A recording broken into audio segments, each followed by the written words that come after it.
Este se llama el Protoevangelio de Jacob, también el mismo que escribió el anterior.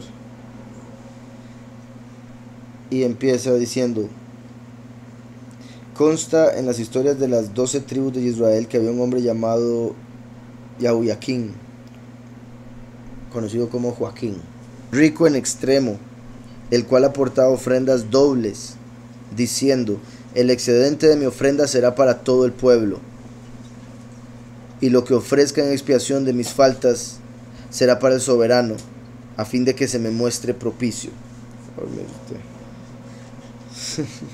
Comodísimo. Y habiendo llegado el gran día del soberano, los hijos de Israel aportaban sus ofrendas. Y Rubén se puso ante Joaquín y le dijo: no te es lícito aportar tus ofrendas el primero, porque no has engendrado en Israel vástago de posteridad. Ya verán eventualmente a quién se refiere todos en la historia. Entonces esto es como agregar suspenso. Entonces dice: y habiendo llegado el gran día del soberano, los hijos de Israel aportaban sus ofrendas. Y Rubén, aquí el hijo, significado del nombre, se puso ante Yahuyaquín, a quien Yahweh levanta. Yahuyaquín, sí, bueno, por eso sí me hubiera gustado, porque sí me imagino que es exactamente el mismo nombre, solo que en realidad terminaría con M o Mem. Yahuyaquim, que es a quien Yahweh levanta. Kim, del verbo kum, que es él se levantó, que es el que usa Yosef con la visión que tuvo, y hace alusión al descendiente de Yosef, lo cual es particular porque aquí vamos a ver una conexión con Yosef.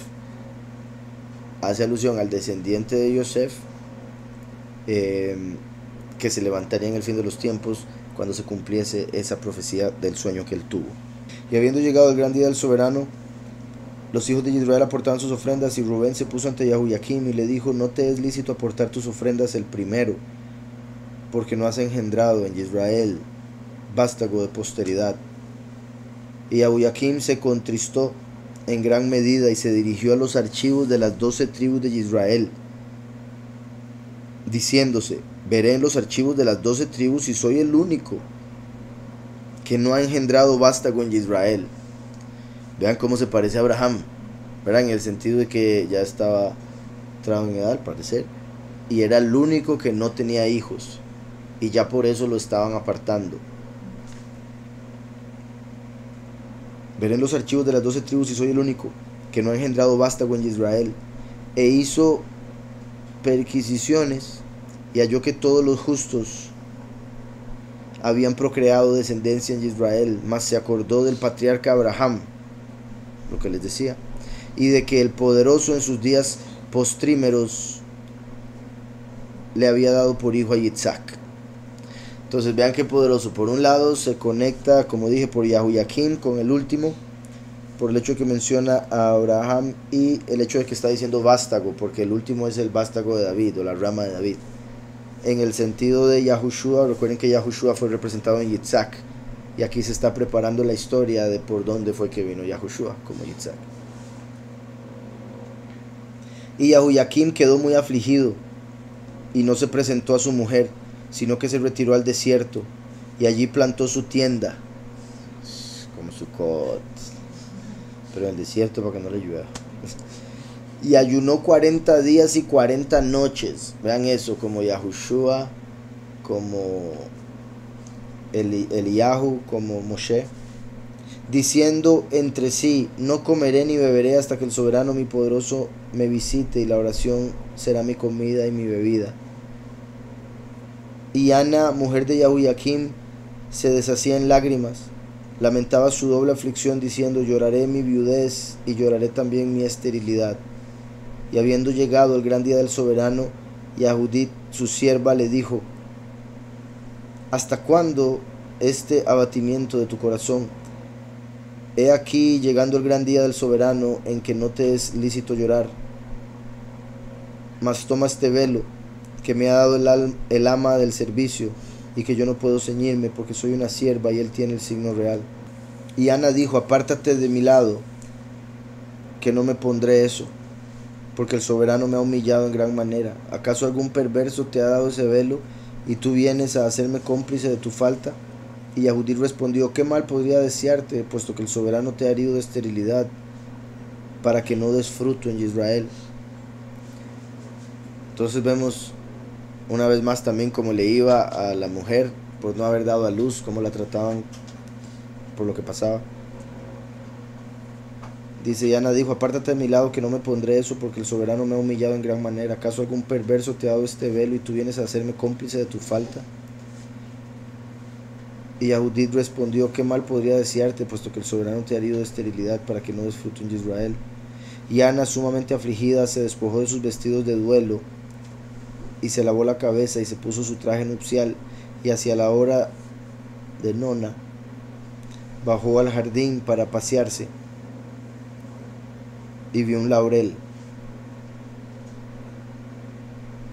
y se colocó bajo su sombra, y rogó al soberano diciendo: poderoso de mis padres, bendíceme y acoge mi oración, como bendijiste las entrañas de Sara y le diste a su hijo Isaac.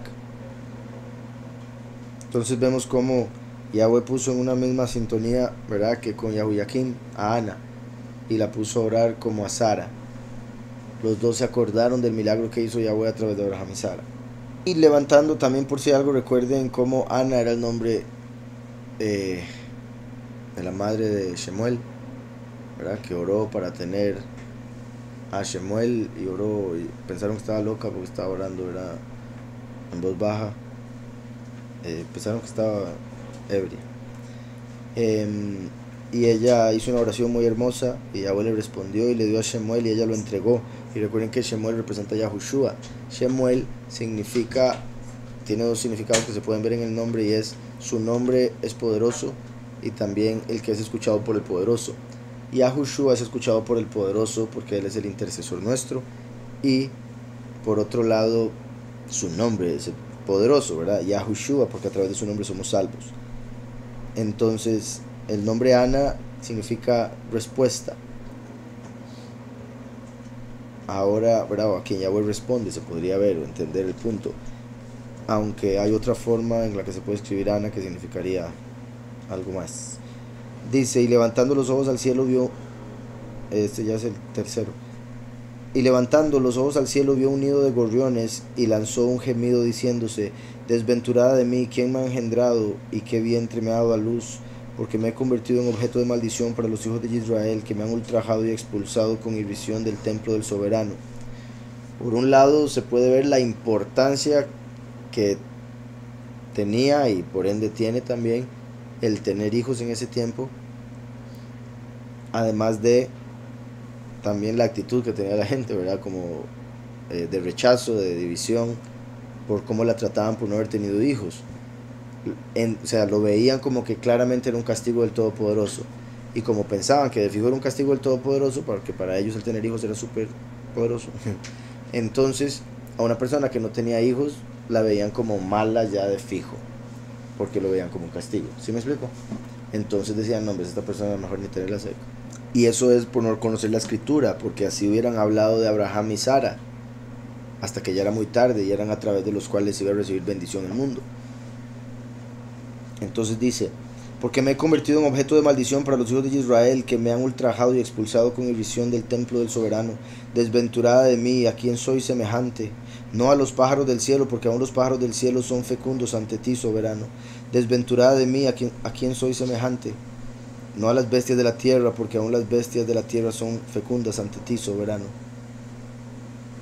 Miserable de mí, ¿a quién soy semejante? No a estas aguas, porque aún estas aguas son fecundas ante ti, soberano. Miserable de mí, ¿a quién soy semejante? No a esta tierra, porque aún esta tierra produce fruto a su tiempo y te bendice, soberano. Y he aquí que un ángel del soberano, este es el capítulo 4, y he aquí que un ángel del soberano apareció y le dijo: Ana, Ana, el soberano ha escuchado y atendido tu súplica. Concebirás y parirás, y se hablará de tu progenitura en toda la tierra. Y Ana dijo: tan cierto como el soberano mi poderoso vive, si yo doy a luz un hijo, sea varón, sea hembra, yo lo llevaré como ofrenda al soberano mi poderoso, y permanecerá a su servicio todos los días de su vida. Vean eso, como Ana, la madre de Samuel, que fue exactamente la misma promesa que hizo, y después entregándolo. No. Qué difícil, se imagina. decir eso y que se le dé, y ahora sí tengo que entregarlo. Y aquí que dos mensajeros llegaron a ella diciéndole, Yahuyakim, tu marido viene a ti. Yahuyakim, tu marido viene a ti con sus rebaños, ¿verdad? Como un pastor, entonces, como el buen pastor, Yahuyakim, a quien Yahweh levanta, el buen pastor. Porque un malaj del soberano ha descendido hasta él diciéndole, Yahuyakim, Yahuyakim. Cuando un malaj decía el nombre dos veces era porque era bien visto para Yahweh esa persona, como si tuviera las dos vidas, esta y la otra. El soberano ha oído y aceptado tu ruego. Sal de aquí, porque tu mujer Aná concebirá en su seno. Y Yahuyakim salió y llamó a sus pastores, diciendo, traedme 10 corderos sin mácula, y serán para el soberano mi poderoso, y 12 terneros, y serán para los sacerdotes y para el consejo de los ancianos, y 100 cabritos, y serán para los pobres del pueblo. 10 corderos, ¿verdad? Como los 10 mandamientos que cumplió Yahushua el cordero, sin mácula, ¿verdad? Sin mancha, como Yahushua que vino sin pecado, y serán para el soberano mi poderoso. 12 terneros, como las 12 tribus, ¿verdad? Claramente, y serán para los sacerdotes y para el consejo de los ancianos, y 100 cabritos, que representa el cielo, como el reino de los cielos, el 100, para los pobres del pueblo, porque el reino de los cielos le pertenece a los pobres. Y he aquí que Yahuyakim llegó con sus rebaños, y Ana, que lo esperaba en la puerta de su casa, lo vio venir, y corriendo hacia él le echó los brazos al cuello, diciendo, ahora conozco que el soberano mi poderoso me ha colmado de bendiciones, porque era viuda y ya no lo soy. Estaba sin hijo, y voy a concebir uno en mis entrañas. Y Yahuyakim guardó reposo en su hogar aquel primer día. Y al día siguiente presentó sus ofrendas, diciendo entre sí de esta manera, si el soberano poderoso me es propicio, me concederá ver el disco de oro del Cohen Gadol. Al día siguiente presentó sus ofrendas, diciendo entre sí de esta manera, si el soberano poderoso me es propicio, me concederá ver el disco de oro del gran Cohen, cuando éste subía al altar, y no notó mancha alguna en sí mismo. Y Yahuyakim dijo, ahora sé que el soberano me es propicio, y que me ha perdonado todos mis pecados, y salió justificado del templo del soberano, y volvió a su casa. Era porque recuerdan que no lo habían dejado hacer la ofrenda, pero como dijo, ahora sí voy a tener un hijo, voy a ir a dejar la ofrenda. Y como ahora está bajando la ofrenda, dice, si Yahweh de verdad me va a hacer este milagro y me está aceptando la ofrenda, que pueda ver el disco de oro del Cohen Hagadol, que vendría siendo, ¿verdad?, una de lo que portaba el Cohen. Podría ser, solo que no sé por qué la palabra disco, ¿verdad? En la diadema tenía apartado para Yahweh. Entonces es posible que estuviese diciendo el ver eso, esa placa, tal vez es placa a lo que se refiere, de oro, que dice apartado para Yahweh. Dice, y los meses de Ana se cumplieron, y al 9º dio a luz, y preguntó a la partera, ¿qué he parido? La partera contestó, una niña. Y Ana repuso, mi alma se ha exaltado en este día. Y acostó a la niña en su cama. Y transcurridos los días legales, Ana se lavó, dio el pecho a la niña y la llamó Miriam. Entonces Yahuyakim y Ana serían los nombres de los padres de Miriam, la madre de Mashiach. Hay quienes dicen, y no somos nosotros por cierto, lo cual ya está explicado en Lucas 3 y Mateo 1, pueden ver los estudios, hay varios de hecho, porque lo de la genealogía tiene ahí una complicación, o sea, para poder entender por qué son dos genealogías diferentes en Lucas y en Mateo, y que las dos se refieren a Yosef.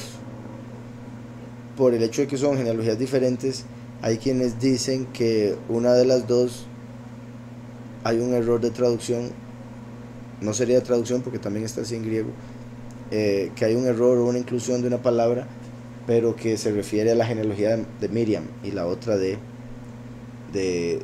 Yosef, pero en ese tiempo era la genealogía del hombre la que registraban, entonces no tendría sentido para que uno hubiese registrado la de Miriam, en el sentido de por qué está registrada en las buenas nuevas la genealogía de Mashiach. Y en Lucas y en Mateo no aparece, por si algo, bueno, que ellos dicen que en un momento. Hay quienes dicen que es la genealogía de Mateo, porque cuando dice Jacob engendró a Yosef, marido de María, hay quienes dicen no, ahí debería decir Jacob engendró a Yosef, padre de María. Entonces dicen, ve, ahí está hablando de la genealogía de María, pero ahí sería Yosef el nombre del padre de Miriam. Aquí estamos viendo que era Yahoyakim. Por si algo, para el punto es que ahí vemos que no es el mismo nombre. Y eso era lo que estaba ahora pensando al inicio que quería ver, pero ya llegamos aquí. La niña se fortificaba de día en día y cuando tuvo 6 meses su madre la puso en el suelo para ver si se mantenía en pie. Y la niña dio 7 pasos y luego avanzó hacia el regazo de su madre, que la levantó, diciendo, por la vida del soberano, que no marcharás sobre el suelo hasta el día que te lleve al templo del Altísimo. Y estableció un lugar apartado en su dormitorio y no le dejaba tocar nada que estuviese manchado o que fuese impuro, y llamó a las hijas de los hebreos que conservasen sin mancilla y que entrenarían a la niña con sus juegos. Ahora, yo no recuerdo haber leído este libro en el pasado, entonces aquí voy con ustedes viendo lo que va a suceder. En el sentido de que espero no sea, ¿verdad?, nada como lo que podrían sacar del catolicismo para tratar de terminar adorando a Miriam. Ahora, esto será así como lo están mencionando, puedo entenderlo porque ella quería entregarla al templo, que sirviera al templo siempre, ¿verdad? Como Ana con Samuel. Y en sí todo era muy literal, entonces también se podría entender que o sea, para ellos entendían la escritura muy por la letra, entonces se podría entender todas estas cosas que hizo para mantenerla apartada, pura. Y también se conecta con lo de la vaca roja, curiosamente, ¿verdad? Que no puede nada haber sido puesto sobre ella, tiene que tener todos los pelillos del mismo color y otro montón de detalles para que pueda purificar, o traer la purificación para las naciones. Dice, cuando la niña llegó a la edad de 1 año, Yahoyakim celebró un gran banquete e invitó a él, a los Kohanim, a los escribas, el consejo de los ancianos y todo el pueblo de Israel. Presentó a la niña a los Kohanim y ellos la bendijeron diciendo, poderoso de nuestros padres, bendice a esta niña y dale un nombre que se repita siglos y siglos a través de las generaciones. Y el pueblo dijo, así sea, así sea. Y Yahoyakim le presentó a los príncipes de los Kohanim y ellos la bendijeron diciendo, poderoso de las alturas, dirige tu mirada a esta niña y dale una bendición suprema. Y su madre la llevó al lugar apartado de su dormitorio y le dio el pecho, y Ana entonó un cántico al soberano poderoso diciendo, elevará un himno al soberano mi poderoso, porque me ha visitado y ha alejado de mí los ultrajes de mis enemigos y me ha dado un fruto de su justicia, a la vez uno y múltiple ante él. ¿Quién anunciará a los hijos de Rubén que Ana amamanta a un hijo? ¿Verdad? Rubén, que era el que había quitado a Yahoyakim, que de hecho eso indicaría que era un hombre importante ahí como para poder tener esa autoridad. ¿Quién anunciará a los hijos de Rubén? Y también verá, por si algo, Rubén, como la tribu de Rubén, que Ana amamantará un hijo. Sabed vosotras las 12 tribus de Israel, que Ana amamanta a un hijo. ¿Verdad? Como decía, Rubén como la tribu, lo cual significa he aquí un hijo, o vean al hijo. Entonces qué curioso que mencione a Rubén, puesto que está hablando de Miriam, de quien va a venir Yahushua el hijo. ¿Quién anunciará a los hijos de Rubén que Ana amamanta a un hijo? Sabed vosotras las 12 tribus de Israel, que Ana amamanta a un hijo. Y dejó reposando a la niña en el lugar apartado del dormitorio y salió y sirvió a los invitados. Y terminado el convite, todos salieron llenos de júbilo y exaltando al poderoso de Israel. Y los meses se sucedían para la niña, y cuando llegó a la edad de 2 años, Yahoyakim dijo, llevémosla al templo del soberano para cumplir la promesa que le hemos hecho, no sea que nos la reclame y rechace nuestra ofrenda.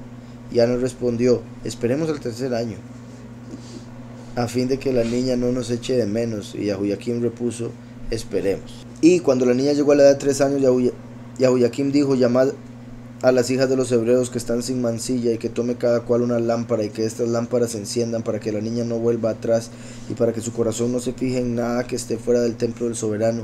Y ellas hicieron lo que se les mandaba hasta el momento en que subieron al templo del soberano, y el gran sacerdote recibió a la niña, y abrazándola la bendijo, y exclamó: el soberano ha exaltado tu nombre. El soberano ha exaltado tu nombre en todas las generaciones, y en ti hasta el último día. El soberano hará ver la redención por él concedida a los hijos de Israel. E hizo sentarse a la niña en la tercera grada del altar, y el soberano envió su estima sobre ella, y ella danzó sobre sus pies, y toda la casa de Israel la amó. Capítulo 8. Y sus padres salieron del templo llenos de admiración y exaltando al Omnipotente, porque la niña no se había vuelto atrás. Y Miriam permaneció en el templo del soberano, nutriéndose como una paloma, y recibía su alimento de manos de un malaj.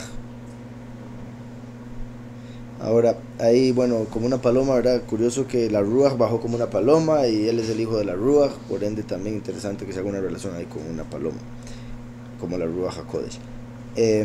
Y también de las manos de un malaj, aunque ¿verdad? Puede ser literalmente así como suena, obviamente, que de fijo también ha sucedido en el pasado con otros en la escritura. También los Kohanim, por si algo, son como malajim de Yahweh, los sacerdotes me refiero. Y cuando llegó a la edad de 12 años, los sacerdotes se congregaron y dijeron: he aquí que Miriam ha llegado a la edad de 12 años en el templo del soberano. ¿Qué medida tomaremos con ella para que no mancille el lugar apartado?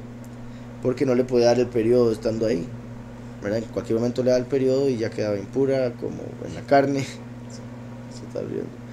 Y entonces, por eso dicen: ahora hay que buscar qué vamos a hacer con ella, en sí, casarla. Y dijeron al gran sacerdote, ¿verdad? Al Cohen Gadol: tú que estás encargado del altar, entra y ruega por Miriam, y hagamos lo que te revele el soberano.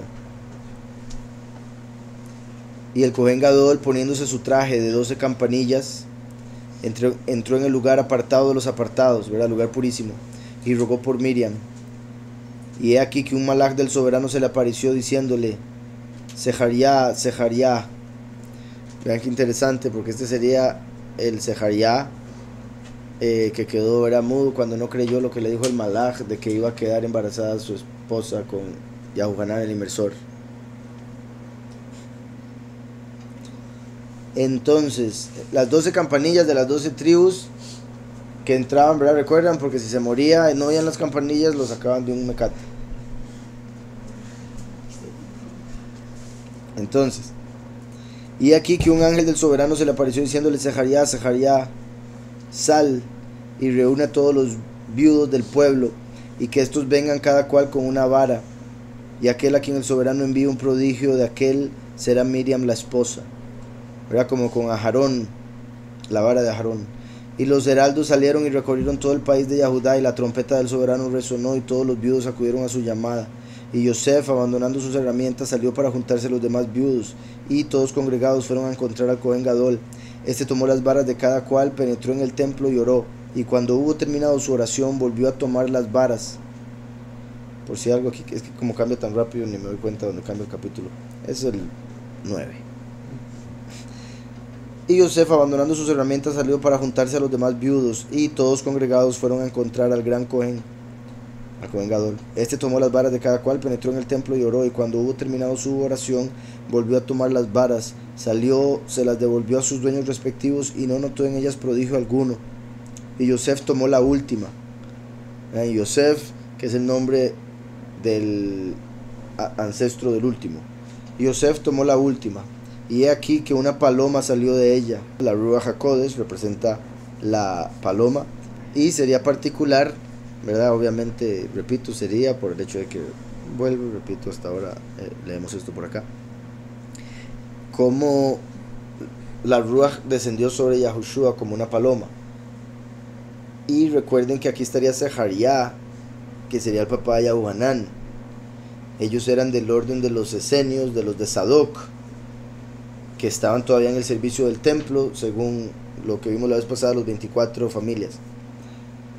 Y él le habría dado el mensaje a Yahuhanán, o parte del mensaje, no dudo que Yahweh se lo hubiese revelado también a Yahuhanán de alguna otra manera, pero de que la Ruach se tendría que manifestar sobre el Mesías como una paloma. puesto que aquí él estaría viendo una paloma como la Ruach, mostrando cuál era el hombre que se tenía que casar con Miriam. Y, ¿verdad?, siendo una vara, la vara que representa al hombre en sí, que es el que pone la semilla en la mujer para que dé a luz. Entonces, escogiendo entre las varas a Yosef, porque de esa vara vendría la Ruach a traer a Mashiach, en el sentido de cómo estaría registrado en el templo, ¿verdad?, como hijo de Yosef. Entonces dice: y aquí una paloma salió de ella y voló sobre la cabeza del viudo. Y el gran Cohen dijo a Yosef: tú eres el designado por la suerte para tomar bajo tu guarda a la Virgen del Soberano. Mas Yosef se negaba a ello, diciendo: soy viejo y tengo hijos, al paso que ella es una niña. No quisiera servir de irrisión a los hijos de Israel. Y el gran Cohen respondió a Yosef: teme al Soberano tu poderoso y recuerda lo que hizo Datán, Abirán y Coraj, y cómo entreabierta la tierra los sumió en sus entrañas a causa de su desobediencia. Teme, Yosef, que no ocurra lo mismo en tu casa. Y Yosef, lleno de temor, recibió a Miriam bajo su guarda, diciéndole: he aquí que te he recibido del templo del Soberano y que te he dado en mi hogar. Ahora voy a trabajar en mis construcciones, y después volveré cerca de ti. Entre tanto, el Soberano te protegerá. Capítulo 10. Y he aquí que los Kohanim se reunieron en consejo y dijeron: hagamos un velo para el templo del Soberano. Y el gran Cohen dijo: traedme jóvenes sin mancilla de la casa de David. Y los servidores fueron a buscarlas y encontraron 7 jóvenes, como las 7 congregaciones, ¿verdad? Y el gran Cohen se acordó de Miriam y de que era de la tribu de David, y de que permanecía sin mancilla ante el poderoso. Y los servidores partieron y la trajeron. Entonces vemos que claramente, ¿verdad?, era la tribu de David, que todavía estaba apartada. Y dice, bueno, lo de las 7 jóvenes como las 7 congregaciones. E introdujo a las jóvenes en el templo del Soberano. Y el gran Cohen dijo: echad a suerte sobre cuál hilará el oro, el jacinto, el amianto, la seda, el lino fino, la verdadera escarlata y la verdadera púrpura. Y la verdadera escarlata y la verdadera púrpura tocaron a Miriam, que habiéndolas recibido volvió a su casa. Escarlata y púrpura, como la sangre que sería derramada de Mashiach por nuestros pecados. La escarlata, tanto la escarlata representa los pecados como representa la sangre del Cordero. Y la púrpura, que como he dicho, ¿verdad?, la realeza, el reino de Yahweh que nos ofrecería a través de su sangre. Tocaron a Miriam, que habiéndolas recibido volvió a su casa. Y en este momento Sejaría quedó mudo, que sería cuando se le reveló a Sejaría en ese momento que ella iba a tener a Yahu Hanán. Y Shemuel lo reemplazó en sus funciones hasta que recobró la palabra. Y Miriam tomó la escarlata y empezó a hilarla. Miriam tomó su cántaro y salió para llenarlo de agua. Y aquí que se oyó una voz que decía: salve Miriam, llena eres de estima. El Soberano es contigo y bendita eres entre todas las mujeres. Y ella miró en torno suyo a derecha e izquierda para ver de dónde venía la voz. Y toda temblorosa regresó a su casa, dejó el cántaro y tomando la púrpura se sentó y se puso a hilar. Y aquí que un malaj del Soberano se le apareció diciéndole: no temas, Miriam, porque has encontrado estima ante el dueño de todas las cosas, y concebirás su palabra. Y Miriam, vacilante, respondió: si debo concebir al poderoso vivo, daré a luz como toda mujer da. ¿Verdad? Buen punto, porque también, ¿verdad?, por un lado el cómo quedaría embarazada y después cómo daría luz sería algo que para ella, al pensar que sería el Todopoderoso, por un lado también recuerdan que las mujeres que dieron a luz a los gigantes morían. Entonces también podía haber unos pensamientos con respecto a eso, de cómo iba a ser para dar a luz al poderoso vivo, si iba a ser algo normal o qué. Y el malaj del Soberano dijo: no será así, Miriam, porque la virtud del Soberano te cubrirá con su sombra. Vean eso, porque la virtud del soberano te cubrirá con su sombra, y el ser apartado que de ti nacerá se llamará Hijo del Altísimo. Bueno, sí, en Lucas aparece un detalle más que pensé que iba a aparecer acá. La virtud del soberano te cubrirá con su sombra, y el ser apartado que de ti nacerá se llamará Hijo del Altísimo, y le darás el nombre de Yahushua.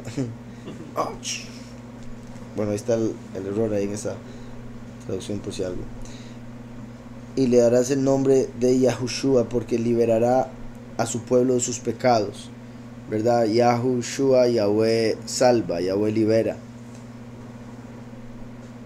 Y como es el Hijo del Altísimo, sería el Altísimo el que liberaría a Yahushua, liberaría a la humanidad a través de Yahushua de los pecados. Y Miriam dijo: he aquí la esclava del soberano, ¿verdad? La sierva del soberano. Recuerden que siervo y esclavo en hebreo es lo mismo. Hágase en mí según tu palabra. Capítulo 12. Y siguió trabajando en la púrpura y en la escarlata, y concluida su labor la llevó al gran Cohen, y éste la bendijo y exclamó: Miriam, el soberano poderoso ha exaltado tu nombre, y serás bendita en todas las generaciones de la tierra. Y Miriam, muy gozosa, fue a visitar a Isabel, su prima, y llamó a la puerta. E Isabel, habiéndola oído, bueno, en realidad, porque pone aquí Isabel, sería Elisheba. Y Miriam, muy gozosa, fue a visitar a Elisheba, su prima, y llamó a la puerta. Elisheba, habiéndola oído, dejó su escarlata, corrió a la puerta y abrió, y al ver a Miriam, la bendijo y exclamó: ¿de dónde que la madre de mi soberano venga a mí? Porque el fruto de mi vientre ha saltado dentro de mí y te ha bendecido. Pero Miriam había olvidado los misterios que el malaj Gabriel le reveló, y alzando los ojos al cielo dijo: ¿quién soy, soberano, que todas las generaciones de la tierra me bendicen? Era medio olvidadiza la Miriam. ¿Verdad? Como puede ser que haya sido como se estaba durmiendo y le apareció y por eso no se acordaba. Bueno, obviamente también puede haber que ahí ya había pasado un tiempo y en ese momento no lo estaba pensando, como obviamente al puro principio no estaría pensando en una revelación, pero después con los meses no la piensa todo el día o todos los días. Entonces eso es obviamente la posibilidad, porque ya para este momento ya en Elisheba estaba Yahuhanan el inmersor.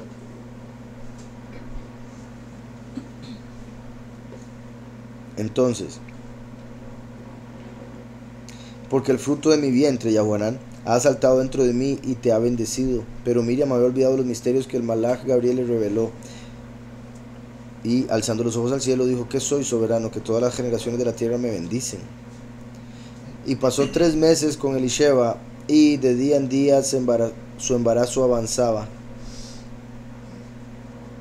Y poseída de temor volvió a su casa y se ocultó a los hijos de Israel, y tenía 16 años cuando estos misterios se cumplieron.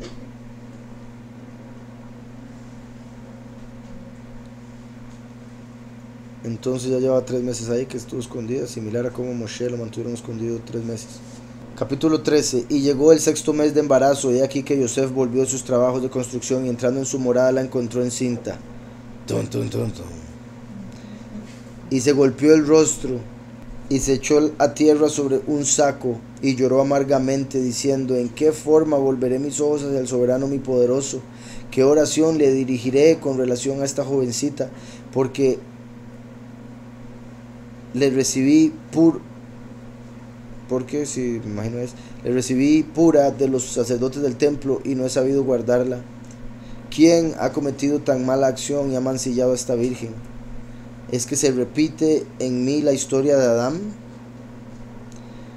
Ahora recuerden, Adán, cuando estuvo separado de Eva, fue cuando la serpiente aprovechó para hacerla comer del fruto.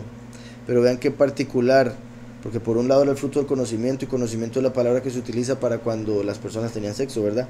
Dice: y Adán conoció a Eva. Pero recuerdan que hemos hablado con los libros gnósticos, que después leeremos por acá. Vemos que Heilel y Samael pusieron su semilla en Eva. Entonces vea como qué curioso aquí está diciendo Yosef: ¿será que me pasó lo mismo que a Adán? Y lo que él está encontrando es a su mujer embarazada. Como si Adán se dio cuenta que Eva estaba embarazada, pero de otro, con Caín. y Abel. ¿Sí me explico? O Caín, al menos, como dice la escritura, que era hijo del maligno, lo dice literalmente. Obviamente también el hecho de que pecó mientras él no estaba presente. ¿Quién ha cometido tan mala acción y ha mancillado a esta virgen? ¿Es que se repite en mí la historia de Adán? Bien como en la hora misma en que éste exaltaba al poderoso, llegó la serpiente y encontrando a Eva sola la engañó, así me ocurrió a mí. Y Yosef se levantó del saco y llamó a Miriam y le dijo, ¿qué has hecho tú, que eres predilecta del poderoso? ¿Has olvidado a tu soberano? ¿Cómo te has atrevido a envilecer tu alma después de haber sido educada en el apartado de los apartados y de haber recibido de manos de un malaj tu alimento? Pero ella lloró amargamente diciendo, estoy apartada, estoy pura y no he conocido varón. Y Yosef le dijo, ¿de dónde viene entonces lo que llevas en tus entrañas? Y Miriam repuso, por la vida del soberano mi poderoso, que no sé cómo esto ha ocurrido. Y Yosef, lleno de temor, se alejó de Miriam y se preguntó cómo obraría a su respecto. Y dijo, si oculto su falta, contravengo la ley del soberano, y si la denuncio a los hijos de Israel, temo que el niño que está en Miriam no sea de un malaj, y que entregue a la muerte a un ser inocente. ¿Cómo procederé pues con Miriam? La repudiaré secretamente, y la noche lo sorprendió en estos pensamientos amargos. ¿Cómo procederé pues con Miriam? La repudiaré secretamente. O sea, se iba a separar de ella, básicamente, divorciarse secretamente. Y la noche lo sorprendió en estos pensamientos amargos. Y he aquí que un malaj del soberano le apareció en sueños y le dijo, no temas por ese niño, pues el fruto que está en Miriam procede de la Ruach HaKodesh, y dará a luz un niño y llamará su nombre Yahushua. Qué mal. Por si alguno llegó con esta traducción, bueno, bendito Yahweh, que como lo estoy leyendo bien, pero quizá algunos tengan una traducción donde está el nombre falso, y en ese caso, por eso después la deshacen y les conseguimos una sin ese nombre falso. Dice aquí, llamará su nombre Yahushua, porque salvará al pueblo de sus pecados. Y Yosef se despertó y se levantó, y exaltó al poderoso de Israel por haberle concedido aquella estima, y continuó guardando a Miriam.